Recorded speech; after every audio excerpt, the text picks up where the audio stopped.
It's that time again.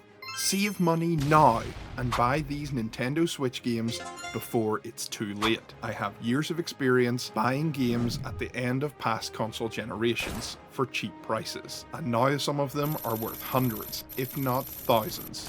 So I've spent hours going through the full Switch catalogue to let you know which games I feel will go up in value and the reasons why.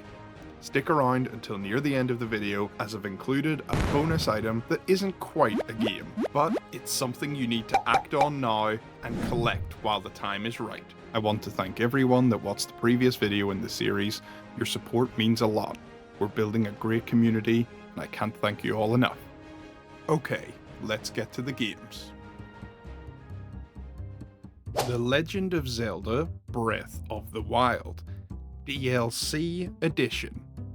We're starting off with an amazing game, and this episode is just going to get better from here. Everyone has Breath of the Wild though.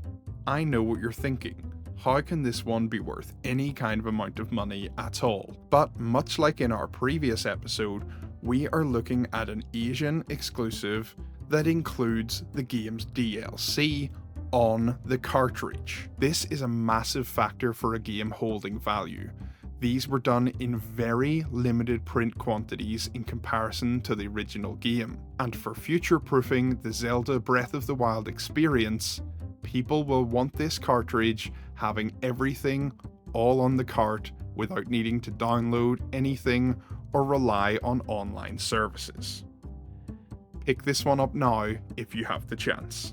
Pokemon Plus DLC. This can be for Sword and Shield, but it can also be for Scarlet and Violet.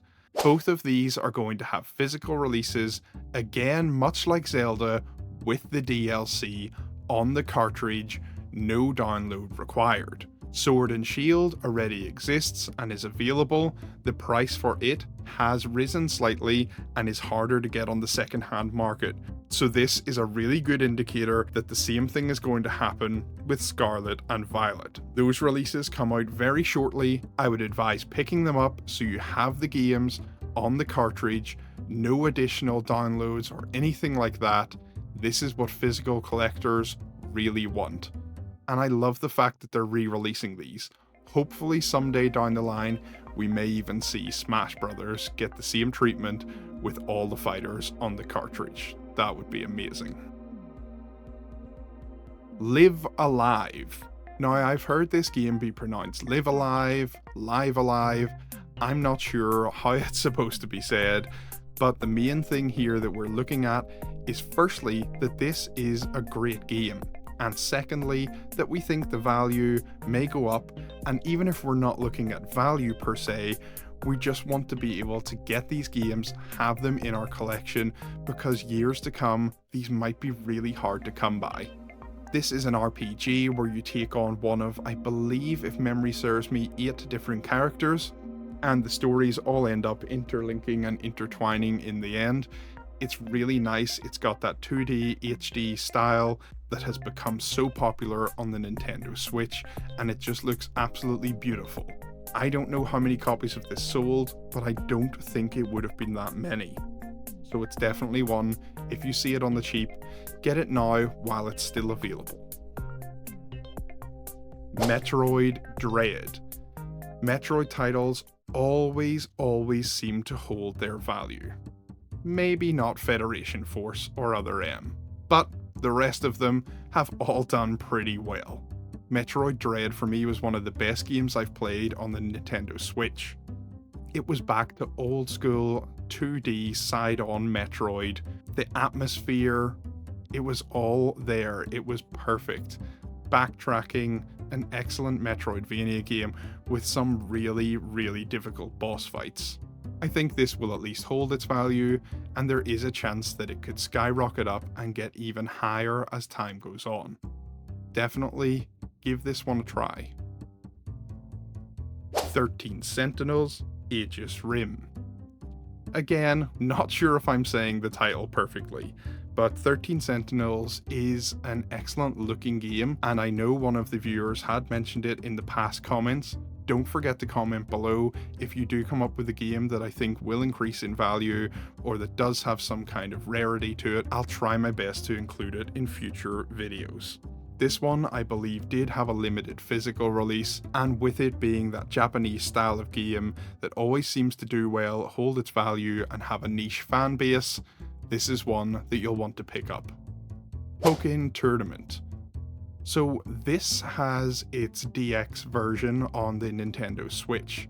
It's the Pokemon fighting game, and as we've seen with Pokemon titles across the years, they all seem to hold their value reasonably well. Some of them end up becoming very hard to find, and it tends to be the spin-off games that are very difficult to come by. With this being the definitive version of this game, it'll probably send the prices of the Wii U version way down, and this is going to be the one that you'll want to have your hands on.